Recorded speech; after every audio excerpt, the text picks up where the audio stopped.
जय हिंद साथियों, आप सभी का स्वागत है हमारे YouTube चैनल पर। आशा करता हूँ आप चैनल को सब्सक्राइब कर रहे होंगे, लाइक कर रहे होंगे और शेयर भी कर रहे होंगे। आज हम शिक्षक भर्ती से संबंधित हिंदी के पहले टॉपिक स्वर व्यंजन की बात करेंगे। इसमें वर्णमाला का वर्णन नहीं है। हम 2-3 पॉइंट से वर्णमाला को ख़त्म करके आगे स्वर व्यंजन की ओर चलेंगे। तो चलिए शुरू करते हैं। सबसे पहले देखते हैं हम ध्वनि। ध्वनि को भाषा की छोटी इकाई मानी गई है। वागेंद्रों द्वारा भाषा का प्रयोग ध्वनि कहलाती है। डॉक्टर भोलानाथ तिवारी के अनुसार ध्वनि मनुष्य के मुख से निकली आवाज़ है जो निश्चित प्रयत्न और निश्चित स्थान द्वारा उत्पन्न होती है। आगे देखते हैं वर्ण और अक्षर के बारे में। तो ध्वनि का लिखित रूप वर्ण कहलाता है। याद रखेंगे, वर्ण उस मूल ध्वनि को कहते हैं जिसे खंड न हो सके, जिसके और टुकड़े नहीं कर सकते। वर्णमाला देखते हैं। वर्णमाला किसी भाषा के सभी वर्णों के व्यवस्थित एवं क्रमबद्ध समूह को कहते हैं। हिंदी में लेखक के अनुसार कितने 52 वर्ण पाए जाते हैं, जिसमें 11 स्वर हैं, 2 अयोगवाह स्वर हैं, 33 व्यंजन हैं, 2 गुण हैं, 4 संयुक्त व्यंजन हैं। इसे हम आगे और विस्तृत पढ़ेंगे। और इसमें उच्चारण के आधार पर 46 वर्ण हैं। इसमें 11 स्वर हैं, 33 व्यंजन हैं और 2 द्विगुण हैं।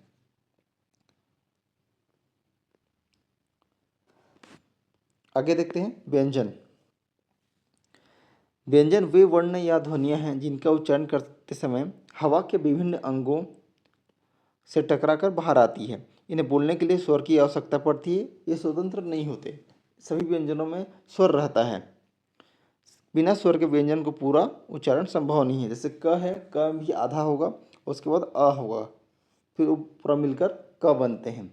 अर्थात बिना स्वर के व्यंजन पूरा नहीं हो सकता।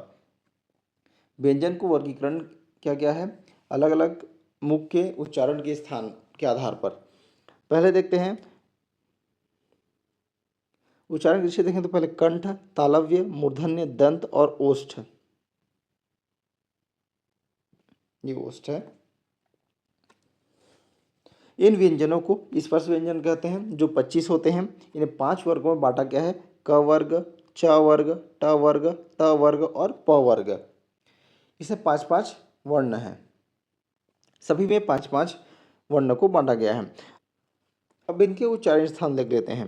क का कंठ है, च का तालव्य है, ट का मूर्धन्य है, त का दंत है और प वर्ग का ओष्ठ है। इन्हें स्पर्शी व्यंजन कहा जाता है क्योंकि ये कहीं ना कहीं स्पर्श कर रहे हैं।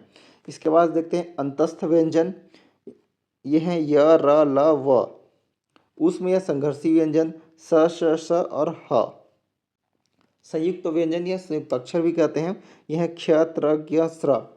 क्ष का निर्माण हुआ है क और स से, ज्ञ का हुआ है ज और निय से, ये निय है।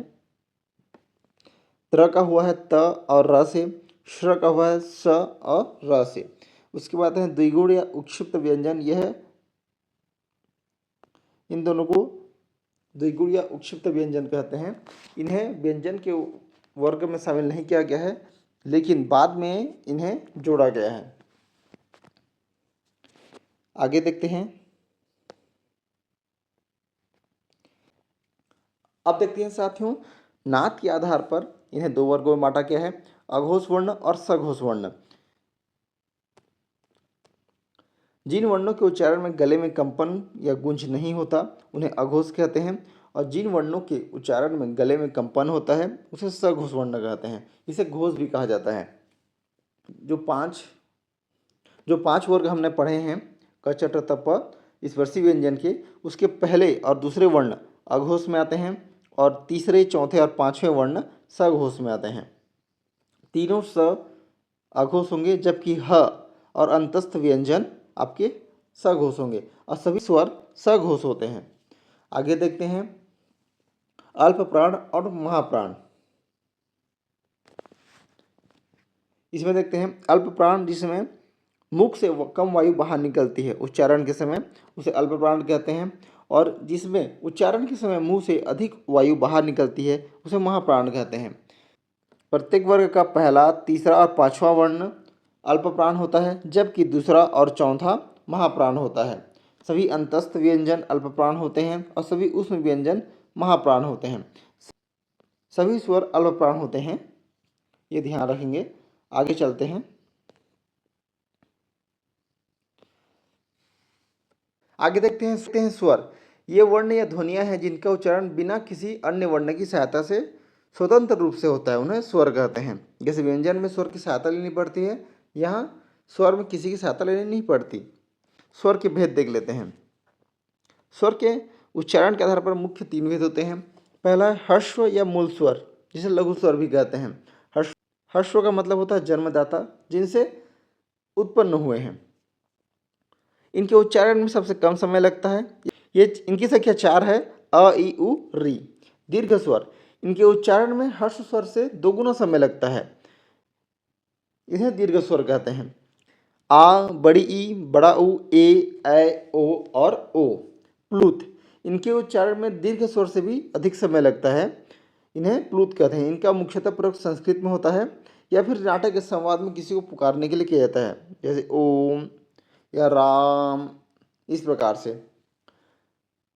अगर समय को देखा जाए तो अगर ह्रस्व को या लघु स्वर को हम एक समय मान लेते हैं तो ये दो गुना समय लेगा और ये प्लुत 3 गुना समय लेगा। आगे देखते हैं जीभ के प्रयोग के आधार पर स्वर के कितने प्रकार हैं। तो जीभ के प्रयोग के आधार पर स्वर के 3 प्रकार हैं। अग्र स्वर, जिसमें जीवा का अग्र भाग उठता है, इसमें आते हैं ई, बड़ी ई, ए। मध्य स्वर, जिसमें जीभ लगभग समान अवस्था में रहती है, इसमें अ आता है।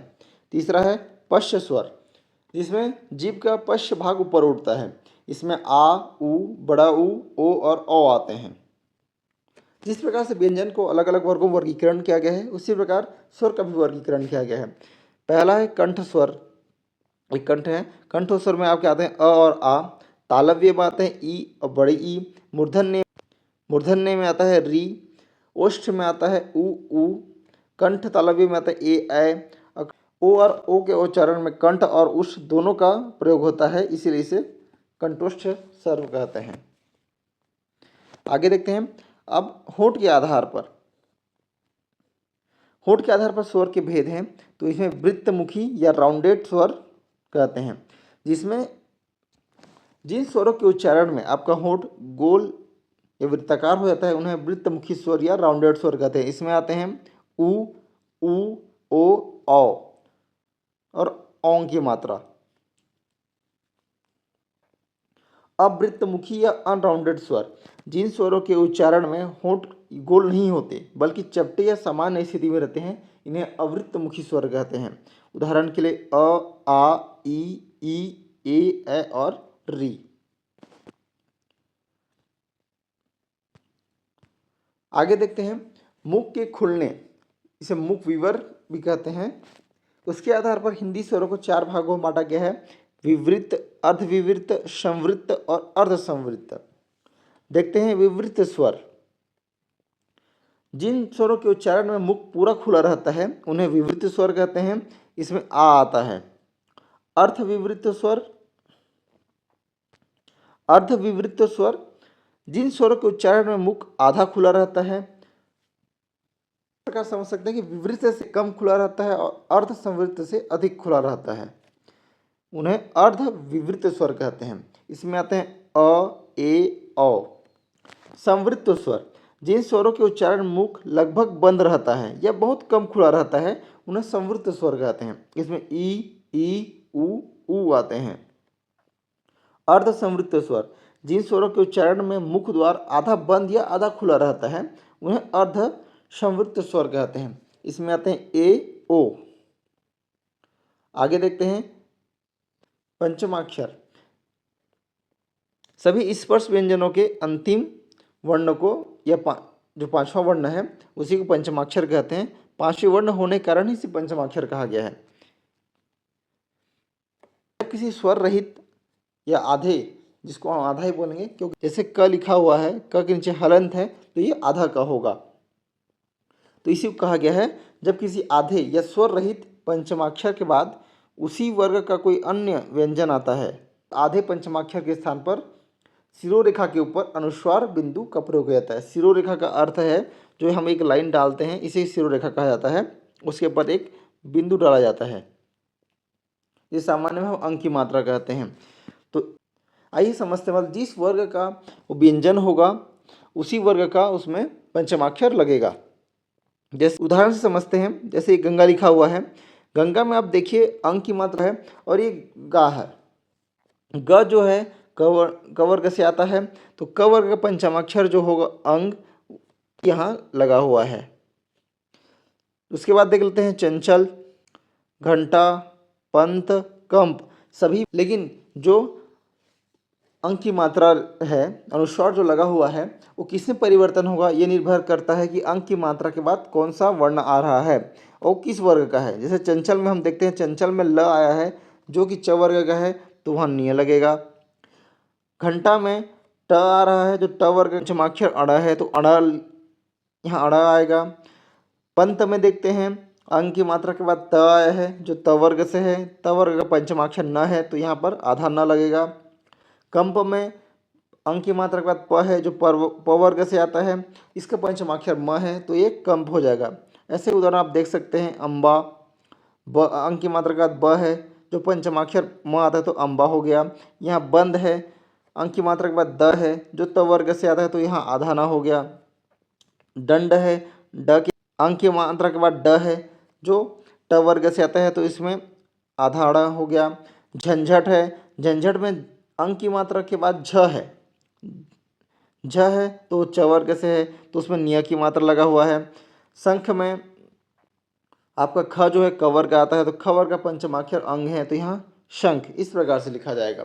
ध्यान रखेंगे पंचमाक्षर का नियम सिर्फ 5 वर्गों में लागू होता है, अंतस्थ और ऊष्म में नम लागू नहीं होता, क्योंकि उसमें अनुस्वार का ही प्रयोग होता है, क्योंकि उसमें पंचम अक्षर है ही नहीं, दोनों वर्गों में 4 ही हैं, तो उसमें अंक की मात्रा जो है या अनुस्वार जो है उसी का प्रयोग किया जाता है। आगे देखते हैं अनुस्वार और अनुनासिक। अनुस्वार किसे कहते हैं और अनुनासिक किसे कहते हैं, इसे देखते हैं। अनुस्वार का अर्थ है स्वर के बाद आने वाली ध्वनि। स्वर के बाद क्यों? क्योंकि ये अ की मात्रा में ये लगा हुआ है, चाहे वो अनुस्वार हो कि अनुनासिक हो। जिसे हम अंक की मात्रा और अंग की मात्रा पढ़ते हैं, वो अ में लगा हुआ है, इसलिए इसे स्वर के बाद स्थान दिया गया है। इसे हम बोलचाल की ध्वनि में अंक की मात्रा बोल देते हैं। इसके उच्चारण के समय हवा केवल नाक से बाहर निकलती है, इसे अनुस्वार कहते हैं। उदाहरण के लिए पतंग, चंदन, पंडित, संसार, अंगूर। अब देखते हैं अनुनासिक। अनुनासिक को सामान्य बोलचाल में चंद्र बिंदु कहा जाता है। इसका चिन्ह शिरोरेखा के ऊपर चंद्र और बिंदु होता है। इसका उच्चारण करते समय हवा मुख और नाक दोनों से निकलती है, इसीलिए इसे अनुनासिक कहा जाता है। उदाहरण के लिए देखें तो चांद, आँख, माँ, आँच, हंसना। इन्हें अयोगवाह भी कहा जाता है। अनुस्वार और अनुनासिक को अयोगवाह भी कहा जाता है। जो स्वर हम 11 पढ़ते हैं उसमें अंग और अह की मात्रा जो नहीं आती हैं, क्योंकि ये अलग हैं। अह को विसर्ग कहा जाता है, अंग की मात्रा को अनुस्वार और अंग की मात्रा को अनुनासिक कहा जाता है। न तो ये स्वर हैं और न ही ये व्यंजन हैं, इसलिए इन्हें दोनों में नहीं रखा गया है, इन्हें अयोगवाह कहा जाते हैं। ये दोनों के बीच की कड़ी हैं। आगे देखते हैं, अब प्रश्नोत्तर पर चलते हैं।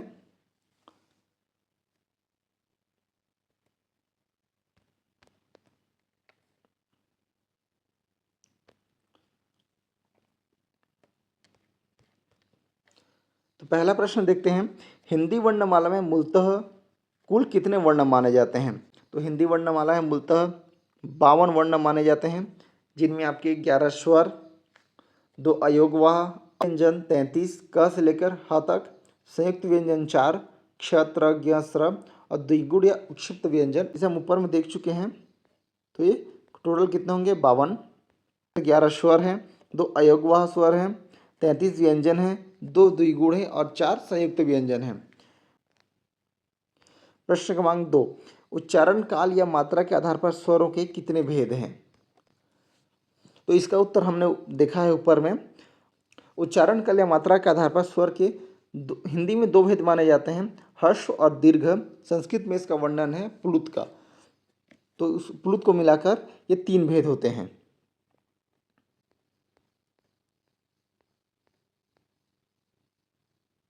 देखिए हम यहाँ पर हमने देख चुके हैं हर ये उच्चारण काल के आधार पर मूल या लघु स्वर, दीर्घ स्वर और प्लुत।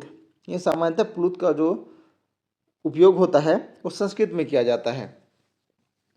आगे देखते हैं प्रश्न क्रमांक 3, यह र ल व किस प्रकार के व्यंजन हैं? तो ये क्या है? तो ये हैं अंतस्थ व्यंजन। इन क्रमांक 4 देखते हैं, जिन वर्णों के उच्चारण में हवा मुख से बिना किसी रुकावट के निकलती है, जो स्वतंत्र होते हैं, उन्हें क्या कहते हैं? तो ये हैं, इन्हें स्वर कहा जाता है। प्रश्न क्रमांक 5 देखते हैं, श श श और ह किस वर्ग के व्यंजन कहलाते हैं? तो ये कहलाते हैं ऊष्म।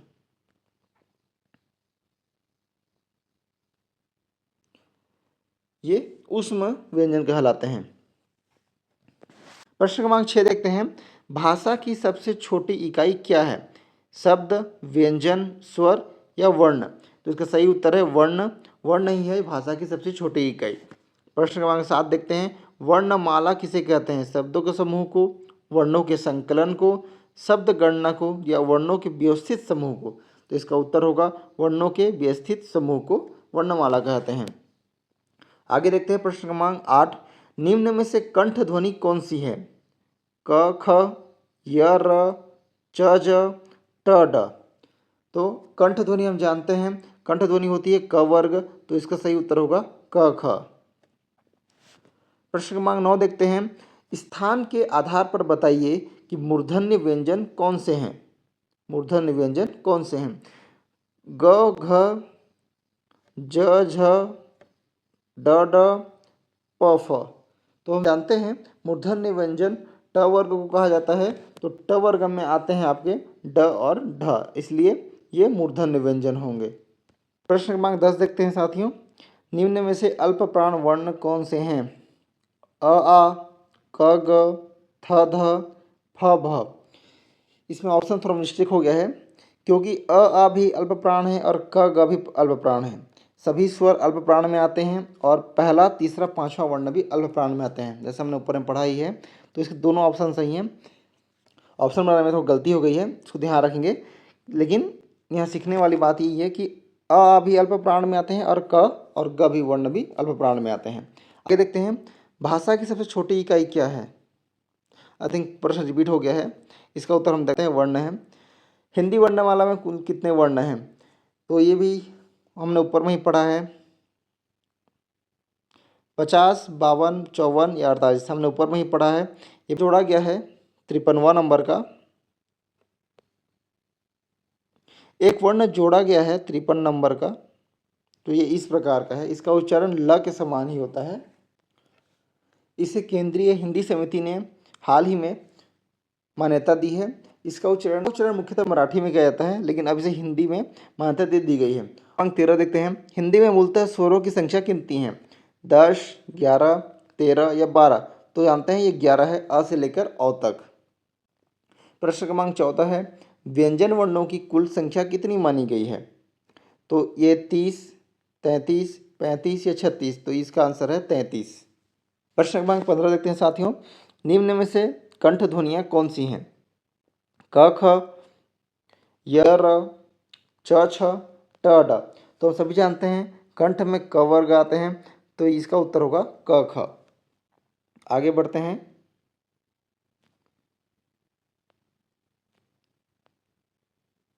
प्रश्न क्रमांक 16, ई, च, छ, ज, झ आदि का उच्चारण किससे होता है? कंठ से, मूर्धन्य से, ओष्ठ से या तालव्य से? तो हम जानते हैं, ऊपर में हमने पढ़ा है, जो ये च वर्ग आपका है, इसका उच्चारण होता है तालव्य से, और स्वर में ई और ई का भी जो उच्चारण होता है वो तालव्य से होता है, तो इसका उत्तर होगा तालव्य। प्रश्न क्रमांक 17 देखते हैं, जिनका उच्चारण स्वतंत्रता से होता है और जो व्यंजन के उच्चारण में सहायक होते हैं उसे क्या कहते हैं? स्वर, सर्वनाम, संज्ञा? तो ये स्वर हैं, इनके सहायता से व्यंजन का उच्चारण होता है।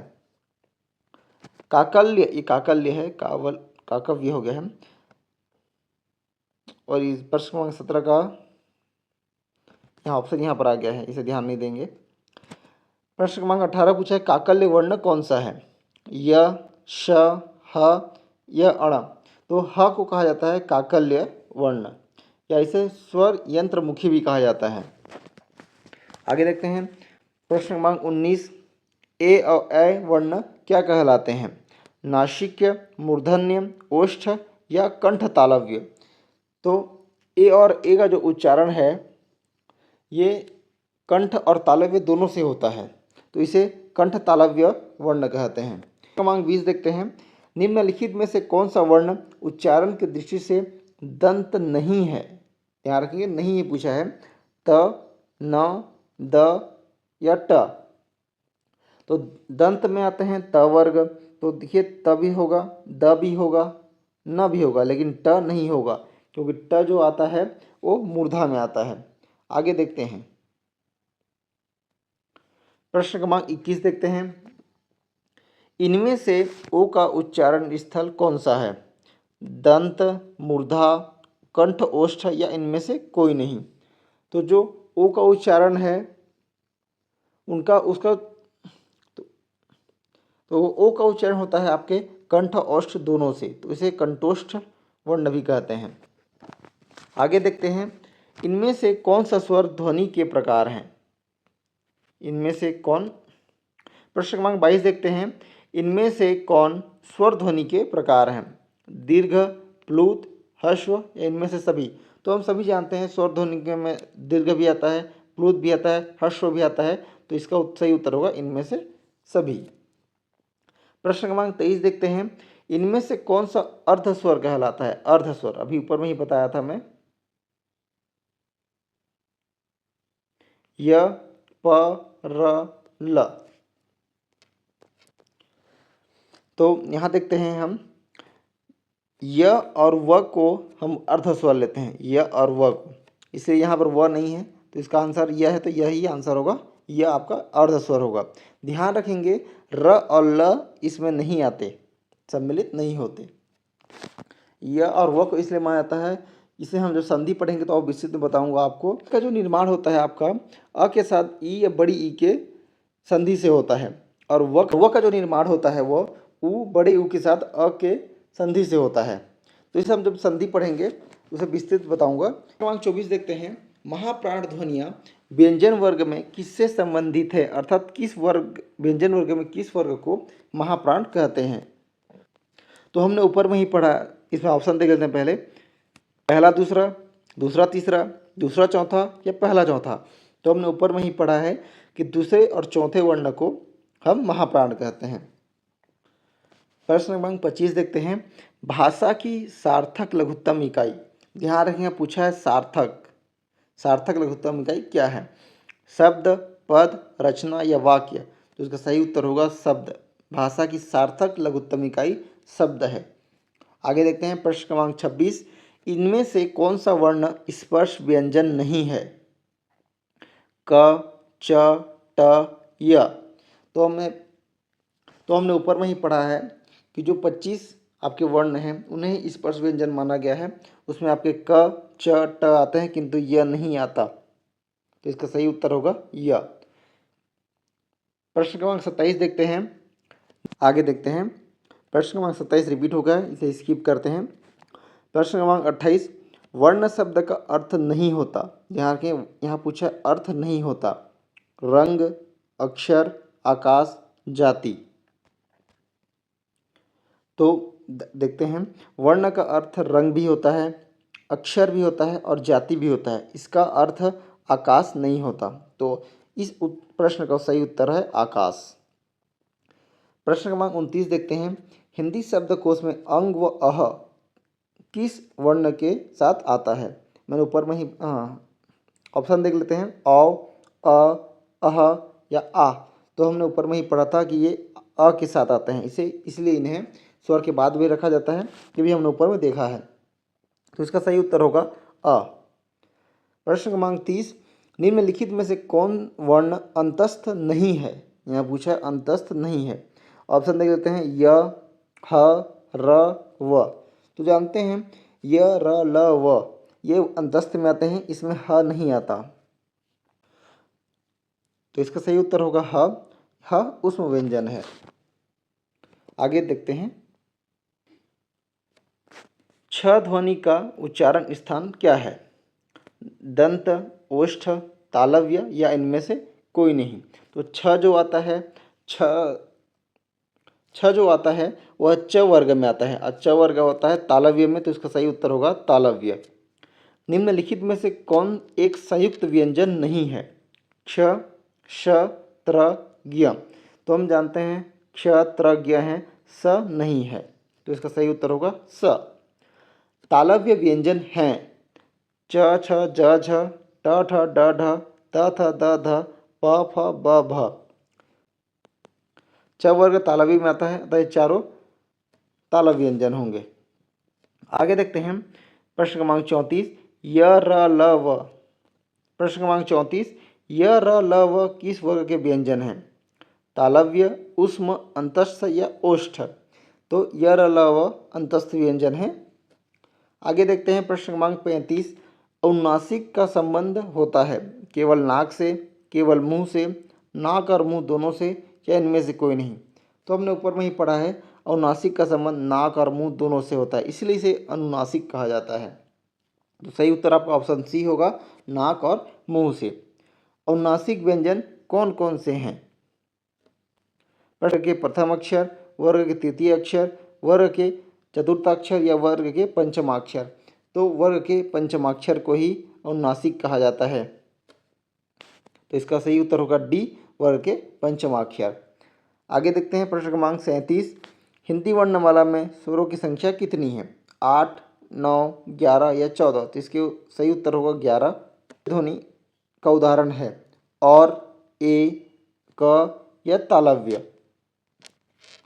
तो हमने ऊपर में ही पढ़ा है और, इसमें औ का उच्चारण हुआ है, ये और हो गया है औ जो, तो इसका उत्तर है औ।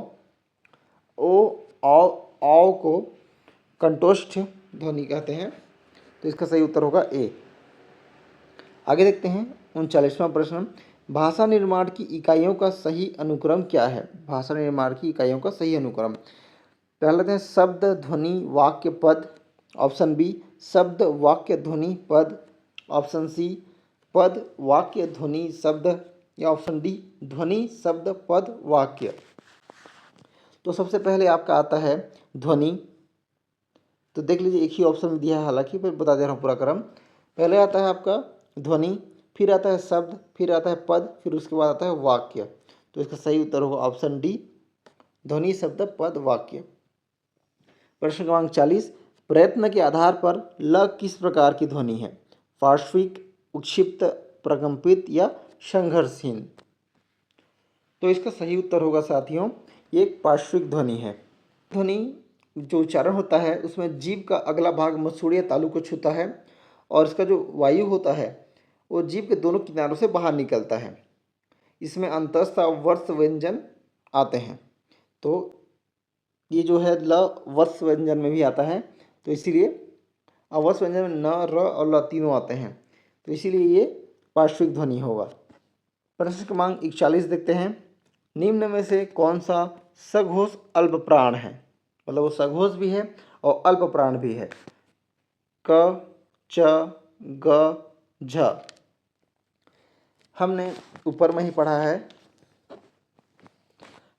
पढ़ा है सघोष जो होता है वो आपका तीसरा, चौथा और पांचवा वर्ण होता है, और अल्प प्राण जो होता है वो होता है पहला, तीसरा और पांचवा। तो इसमें देखते हैं दोनों में कॉमन आपका तीसरा और पांचवा वर्ण होंगे। तो इसमें देखिए क पहला है, वर्ग का पहला वर्ण है, च भी वर्ग का पहला वर्ण है, झ आपका चौथा है, तो एकमात्र ग ही है जो तीसरा वर्ण है, जो इसीलिए यही सघोष अल्प प्राण होगा। आगे देखते हैं प्रश्न क्रमांक 42, कौन सा घोष महाप्राण है? घोष सघोष एक ही है। तो हम देखा कि सघोष जो होता है या घोष वर्ण जो होता है वो होता है आपका तीसरा, चौथा, पांचवा, और महाप्राण होता है, हमने देखा जैसा कि हम जानते हैं आपके घोष जो वर्ण होते हैं वो होते हैं तीसरा, चौथा और पांचवा, और महाप्राण होते हैं दूसरा और चौथा। इसमें चौथा नंबर का कॉमन है, तो इसमें देख लेते हैं ऑप्शन ख, छ, घ और ट। ख दूसरा है, छ भी दूसरा है, ट प्रथम है, लेकिन घ जो है चौथा वर्ण है, तो इसका सही उत्तर होगा घ। अब देखते हैं निम्न में से कौन सा अघोष अल्प प्राण है। अघोष वर्ण पहला और दूसरा होते हैं, और अल्प प्राण जो होते हैं वो पहला, तीसरा और पांचवा होते हैं। इसमें पहला कॉमन है, तो ऑप्शन देख लेते हैं भ, ध, त, फ। भ प्रथम वर्ण नहीं है, घ भी प्रथम वर्ण नहीं है, फ भी नहीं है, लेकिन त जो है प्रथम वर्ण है, अतः इसका उत्तर होगा त। निम्न में से कौन सा सघोष, ऊष्म और महाप्राण है। सघोष तीसरा, चौथा और पांचवा वर्ण होता है, महाप्राण दूसरा और चौथा होता है, और ऊष्म में आता है आपके श, श, श और ह। तो इसमें चार कॉमन है। आगे देखते हैं श, श, स, ह। तो इसमें चारों में से सिर्फ एक ही जो वर्ण है उस सघोष होता है, वो ह होता है, और एक चौथा भी है। तो इसका उत्तर सही जो है वो ह होगा। इसमें ध्यान नहीं देना है, श, श, श ये तीनों अघोष में आते हैं, ये इकलौता सघोष में आता है। प्रश्न क्रमांक 45 देखते हैं। निम्न में से कौन सा दंत व्यंजन नहीं है, इसमें मिस्टेक हो गया, इसमें पूछना नहीं है। त, प, थ, द। तो हम सभी जानते हैं त वर्ग है जो दंत व्यंजन में आता है, त वर्ग में प नहीं आता, अतः इसका उत्तर प होगा। प्रश्न क्रमांक 46 देखते हैं। निम्नलिखित में से कौन स्वर नहीं है। अ, उ, ए और ज। तो हम सभी जानते हैं इसका उत्तर ज होगा। निम्नलिखित में से कौन ट वर्ग नहीं। प्रश्न क्रमांक 47 देखते हैं। निम्नलिखित में से कौन ट वर्ग नहीं है। ठ, ड, ण या घ। तो इसका उत्तर होगा घ, क्योंकि घ क वर्ग से आता है। प्रश्न क्रमांक 49 देखते हैं। निम्नलिखित में से कौन सा पश्च स्वर है। मिस्टेक हो चुका है इसमें, यह है पश्च स्वर जो हमने उच्चारण की दृष्टि से देखा था। आ, ई, ज या अड़ा। तो इसका सही उत्तर है आ। इसमें जीभ का पीछे वाला हिस्सा ऊपर उठता है, उसे पश्च स्वर कहते हैं, इसमें आ आता है। प्रश्न क्रमांक 50। निम्नलिखित में से कौन योग वा है। योग वा या अयोग वा वही है। इसमें यह विसर्ग, महाप्राण, संयुक्त व्यंजन या अल्प प्राण। तो मैंने बताया था कि अयोग वा में आपका अनुस्वार, अनुनासिक और विसर्ग आते हैं, यानी अंग, अंग और अह की मात्रा।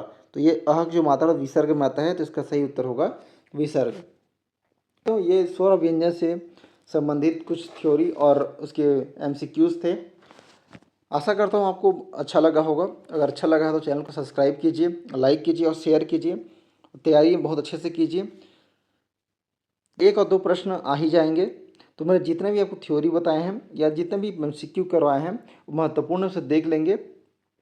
जैसे इसमें अघोष अल्प प्राण वाले प्रश्न थे। प्रश्न क्रमांक 41, 42, 43 और 44 हैं। अघोष अल्प प्राण, अघोष महाप्राण, अघोष अल्प प्राण, सघोष ऊष्म महाप्राण। इस प्रकार से और भी प्रश्न बन सकते हैं।